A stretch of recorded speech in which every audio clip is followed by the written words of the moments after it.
Hello viewers, আজকের এই ভিডিওতে আপনাদেরকে দেখাবো যে মুরগির ভ্যাকসিন কিভাবে করবেন। এটা হচ্ছে BCRDB রানীক্ষেতের ভ্যাকসিন। এটা এই যে দেখুন, এটা হচ্ছে রানীক্ষেতের ভ্যাকসিন, সরকারি হাসপাতাল থেকে আনা হয়েছে। তো এটা হচ্ছে 9 ml এর একটা মিক্সার, 9 ml এর।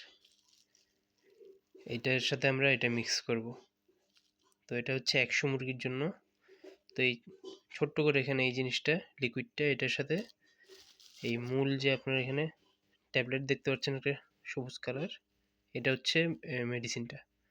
তো এই ট্যাবলেটটা এখানে দেব এটার ভিতরে, তারপরে মিক্স করে মুরগিকে দেব আমরা। সো ভিউয়ার্স দেখুন, আমরা এখন এটা মিক্স করে ফেলছি ভ্যাকসিনটা। এটা মিক্স করা হয়ে গেছে, সবুজ কালার।